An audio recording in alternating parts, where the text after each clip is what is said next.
Welcome to Connected Human Conversations with your host, Nancy.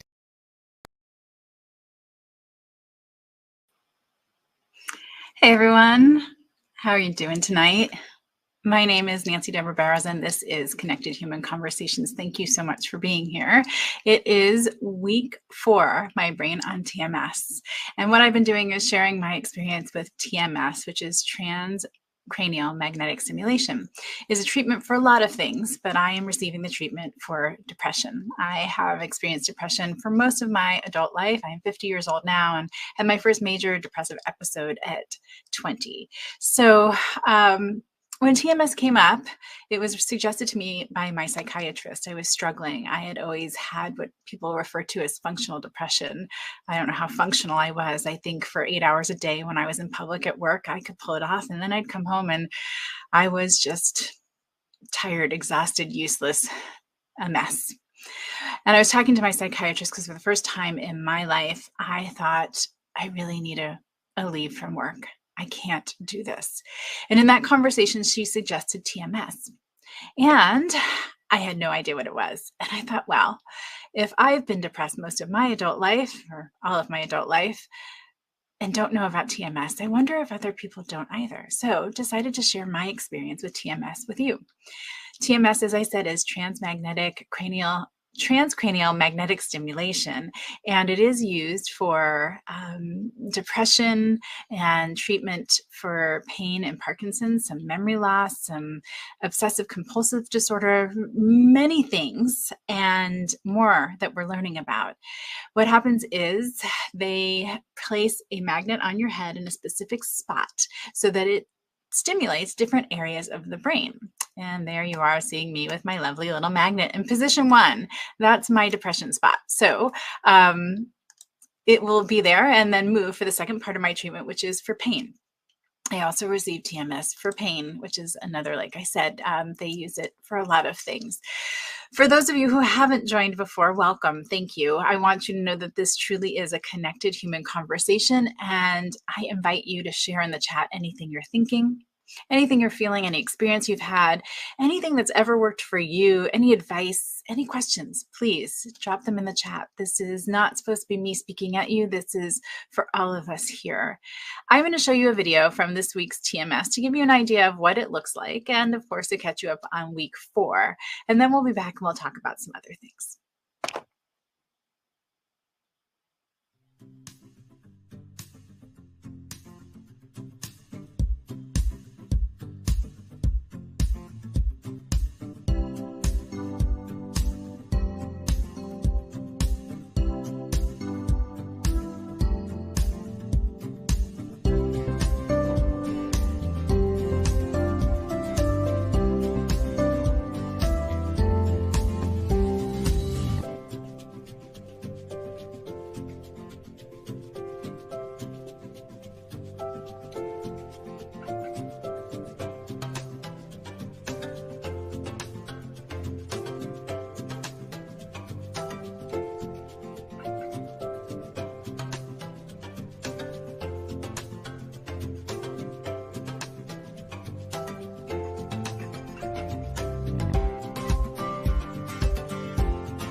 And that was week 4. So week 4 brought some frustration. I had told you that week 2 sort of set in where I realized the enormity of the commitment that I was making. TMS is a treatment that is delivered 5 days a week, Monday through Friday, for 36 days.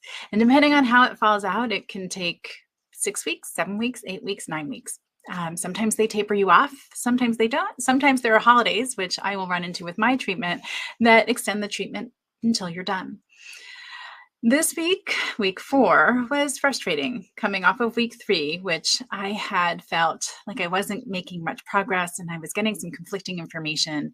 In the beginning of week 4, we made some changes. So what happens with TMS? They start you with a certain protocol, and they have discovered the areas of the brain that are associated with different things like obsessive compulsive disorder and depression and pain and even tinnitus, ringing in the ears. And those are the parts of the brain that they target. Now, that magnet goes on there depending on the treatment and the need for a certain amount of time. So for me, it started with 18 minutes in the front and then another 9 minutes in the back for pain. It's not painful. It is uncomfortable. It does take a bit to get used to. And it does have some side effects. They are minor. And I have been lucky to experience really only the fatigue. I had a headache the first weekend, but the side effects are nausea, fatigue, and headaches.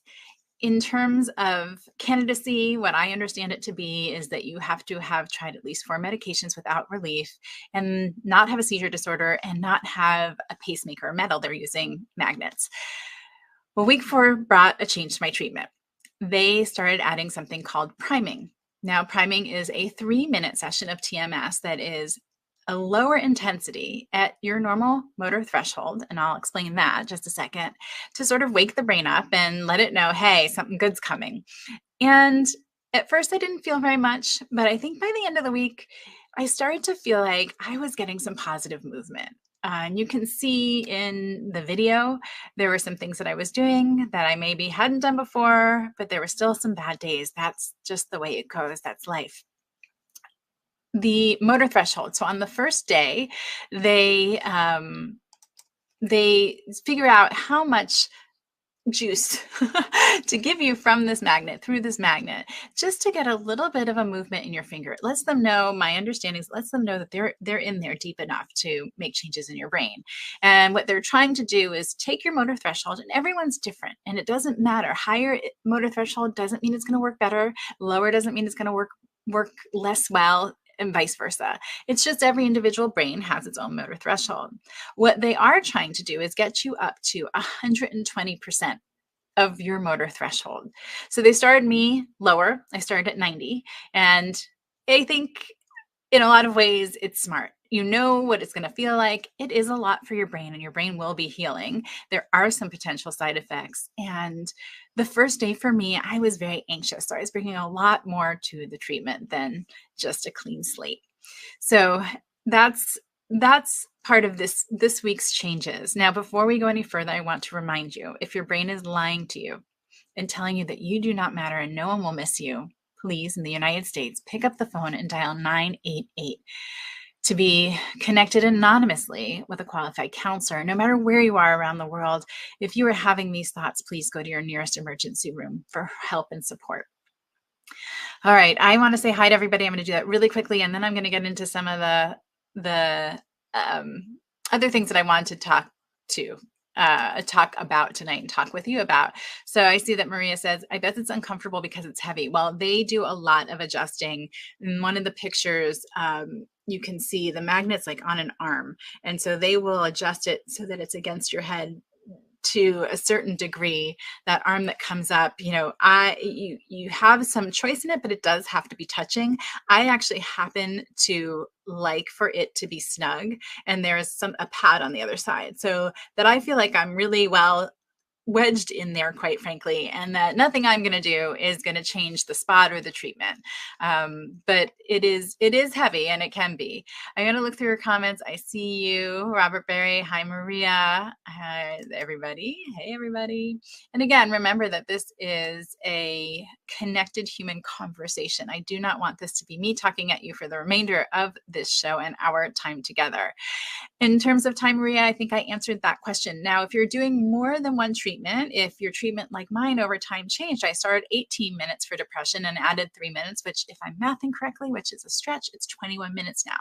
And I started with 9 minutes for my pain and added 3, which is 12 minutes if I'm mathing right. So it can change over time, and they have the ability to change protocols and areas of the brain to best meet you and your progress. It's really, while it's a prescribed program and it's done 36 sessions, 1,000 pulses per treatment, they have some leeway, hey, Willie J, on where they are placing it, the angle of it, and again, they can play with that motor threshold and the intensity. Bob, so good to see you. I will have to check out your post. And Tim, thanks for being here. Amazing. I love that you're all here. I feel the hugs. I feel the love. I feel the support. I hope you are feeling it as well. If you have any questions about TMS or anything else, please drop them in the comments. I am going to be talking about depression tonight, and I'm going to be talking about how it's not always the most wonderful time of the year for everyone. Now, for many people it is, but for a lot of people who are depressed, it's not easy. It's not easy to show up with a smile. It's not easy to get dressed. It's not easy to go out of your house. It's not easy to do a lot of these things. And even for people who don't experience depression very often, the holidays can be challenging. So I wanted to share with you 2 tips, 2 things that I want to recommend that you try. And those are, first, before, when you're feeling strong or stronger, come up with a plan. It doesn't have to be an elaborate plan. I think I mentioned last time, I have a plan with a few close friends that if I send the SOS emoji, that means that I'm struggling. That means that I need you to check in on me. That means I need some support here more than, the average daily, let's just talk when we have a moment. And the other thing I add to that is I have those friends that I send my SOS text to. And we have talked about the fact that who and how, who I would want them to tell and how I would want them to let them know. Because as a person who's depressed, there are a lot of people out there that I know care, and a lot of people who want to help, and a lot of people that I'd actually like to reach out to and let them know I'm struggling, but that's really difficult. So what I do is those people who have my SOS emoji, that team, they know who to tell and how to get in touch with them, so that telling one person, really challenging, doesn't mean that other people in your community can't know or won't know, or that you have to contact them directly. It doesn't all have to be on you, but it's great to have these plans in advance. I will tell you, it's harder to try and come up with these when you're already in the thick of it. Hey, Bill Bradford, great to see you. Thank you so much. Willie J, I don't remember if I said hi, but hello. Okay, so the second tip is for all of you people who enjoy the holidays, who really thrive and feel that happiness, that joy, that connection during the holidays, reach out and text someone. It can be anyone. Go through your phone book, someone you haven't heard from in a while, someone whose patterns have changed, anyone there, and just ask. Say hello. How are you?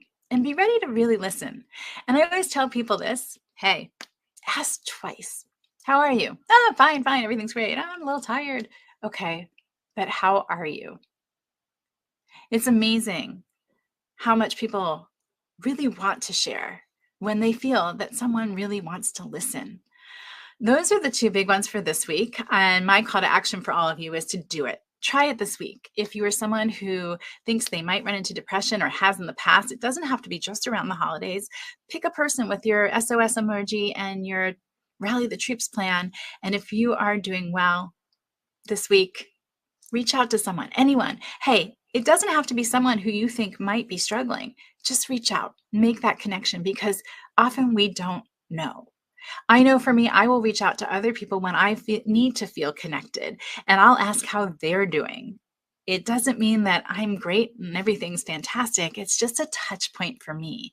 So yes, you might be hearing from me, but it doesn't mean that asking me how I'm doing won't be effective in really engaging me in a conversation about what's going on in my life. All right, so I'm going to mention it again. Here we are. If your brain is lying to you and telling you that you don't matter and you won't be missed, please, in the United States, please pick up the phone and dial 988 to be anonymously connected with a qualified counselor. And wherever you are in the world, if you're having these thoughts, please go to your nearest emergency room for help and support. All right, so let me say hi. A few people I saw came in. I see you, Carl Sean Watkins. The Rev is here. So glad you made it. I'm going to ask you guys to share in the comments as we go anything that's resonating with you, anything you might want to talk more about. Because like I said, this is a conversation. I'm going to share a little bit about me and what the experience has been with TMS, which is what we were talking about earlier, transcranial magnetic stimulation. It is a treatment for depression, among other things, where they use a magnet to stimulate parts of your brain. For me, for depression, it's stimulating the areas that should be more active. And in my pain area, it's trying to inhibit those impulses. Okay, so the other thing I'm going to put out there, because I think is important, is what are some of the challenges? I told you guys, I think it was week 2, that I hadn't showered in 2 weeks. I know that's hard for people to hear. And I know it's also really relieving for people to hear. Though some of the challenges that people with depression face are not things you would think of. And they seem to be the really easy, little, simple things that become incredibly hard. I shared with you that I will stand in front of the shower and have an entire conversation with myself about turning on the water and then trying to get myself in. That continues to be a challenge. I am not 2 weeks out. I've done better, but I still struggle with that. I continue to have that difficulty with getting into the shower being easy and without a battle with myself. Now, I've done better with a lot of things this week that I'm proud of. I put into place a morning routine. If you do not have one, I recommend doing this. And don't make it something that's so lofty that you can't imagine being able to do it. My morning routine is within an hour of waking up, I need to brush my teeth, wash my face, and get dressed. Now, I can add on the days that I'm feeling it, once I'm on a roll, that within that hour, I scoop the cat box as well and make sure the cats are fed. But just make sure it's something you feel you can do. And maybe it's one of those things for the first day, 2, 3, or a week, and then you can slowly add to it. The other things that I have been doing more consistently, and I have a pat myself on the back proud moment, is I actually have been walking before TMS. And one of my concerns is that TMS is going to end eventually. And my whole walking routine is based around TMS. I do it before I go, it's built in. So what happens when TMS starts? Well, I actually have a treadmill in my house. It looks a lot of times more like a clothes hanger or just a place where things sit and stay, but that was dug out and it is available to be used. And I have been using it. I'm learning about myself. I'm learning that in the morning, I need to get that done as quickly as possible, because even though I may tell myself I'm going to do it later in the day, I don't tend to. It also, for me, it's one less step. I don't have to even leave the house, much less go down 3 flights to get to the street. I can just jump on the treadmill. And this week it was hard. I had a couple of days where I didn't do it, but then I started again. Give yourself grace. Give yourself grace to get it wrong, quote unquote, to have lapses. They're not relapses, they're lapses. These are new habits, and new habits take time, and they take a lot of fortitude and a lot of persistence. And that's okay if, when you're starting the habit, it's not as easy as you'd like it to be. I saw some things, little things often mean a lot and have a huge impact when the little things add up. Exactly. I appreciate you adding that. And we were talking recently about when life gets messy. And that's one of the things is I like to take my to-do list and turn it into a to-da list. And these are the things that I got done today. Ta-da! And I am so lucky to have the cheerleading and support of lots of good friends, but I have an in-house cheerleader in Brian Schulman. And when I start to say, oh, I only got 2 things done on my list today, he goes, wait a second. You wanted to do 3 things today. You did 2 of the 3 things. That's wonderful. That's great. That's something to celebrate. So make sure you're giving yourself credit for what you do. There are days where I write down what I've done, even if they seem like small things. I woke up, I got dressed, I brushed my teeth, I washed my face, I ate, I drank water. Those are all important things. And as Robert said, those little things add up. And those are ways that you're taking care of yourself. And we care for ourselves in the ways we can, when we can, but those are wins. Because when you struggle with depression, all of that often just goes out the door. As an adult, I have gone to bed without brushing my teeth probably more than I did as a kid before I started experiencing depression. So those things really do make a difference. All right. One last thing before we start to wrap it up. If we've sort of shared everything we need to share, we're going to share the video again, just so you can see it. And I think what we'll do is we'll share week 1 and then week 4. We've got videos for each week. I've been keeping track, not only to share with others, but I also have been keeping track for myself, because sometimes those little successes, those little wins are hard. They don't register. And I know for me, I'm looking for the big win. I'm looking for this huge shift in my energy and my ability to do things and how I feel about things and how I enjoy life and my, motivation and energy.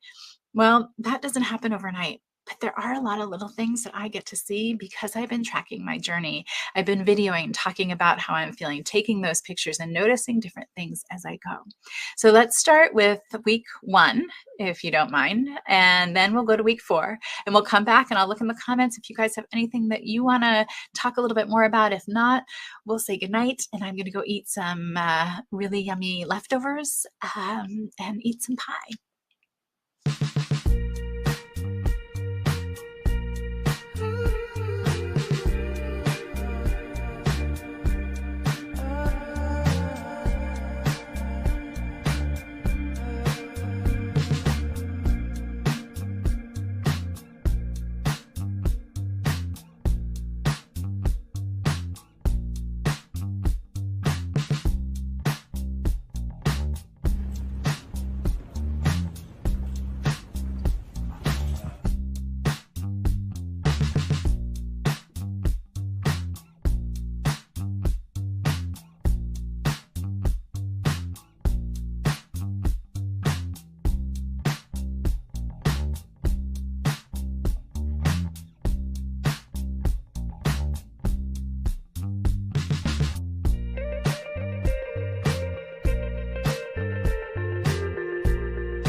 which was a struggle. It really was.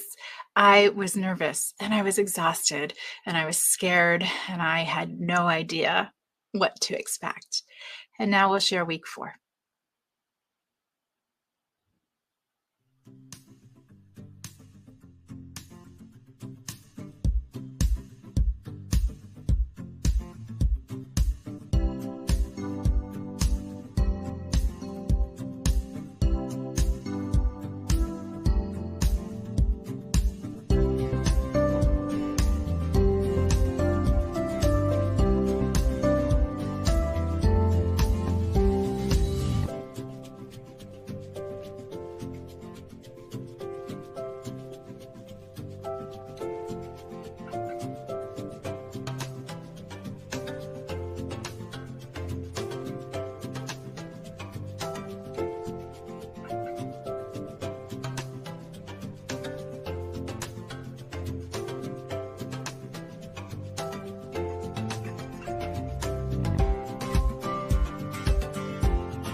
If you know someone who would benefit from hearing about TMS or this open conversation, please tag them. And if you have someone support you through some of your hard times, tag them and let them know they're appreciated. It is not easy to share the ugly, snotty, and sexy parts, but I do it because if it helps even one person feel less alone, then it's worth it. And as I say goodnight to you this evening, I want to share 2 quick things. One is something I wrote that I want to remind you is true about you. Over the years, I have starved my body, experienced crushing major depressive episodes, hated myself, hated the world, sabotaged relationships, grown, learned, cried, rejoiced, leapt forward, and fallen back. My name is Nancy Deborah Barrows, and I am an ugly, snotty, unsexy mess. But I'm also kind, beautiful, giving, wise, strong, talented, resilient, and courageous. And I am all of these things simultaneously. In the depths of my darkest days and yours, those messy moments, I am still kind, beautiful, giving, wise, strong, talented, brave, and resilient, and courageous. Our darkest moments don't define us. They are not the truth about us, no matter how real they might feel and how loudly our brain is trying to convince us of that.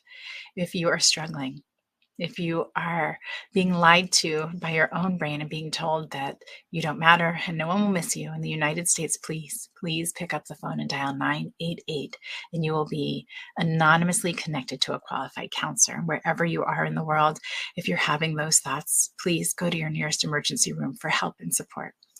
And as I say good night to you all, well, for me, it's good night. I want to read you my favorite quote. It's from the Velveteen Rabbit. You become. It takes a long time. That's why it doesn't happen often to people who break easily or have sharp edges or who have to be carefully kept. Generally, by the time you are real, most of your hair has been loved off and your eyes drop out and you get loose in the joints and very shabby. But these things don't matter at all, because once you are real, you can't be ugly, except to people who don't understand. So be your beautiful, snotty, unsexy, ugly selves. Be real. You are seen, you are heard, you are loved, and you are valued. Thank you so much for taking the time to join me tonight. Light and love to all of you. See you next week.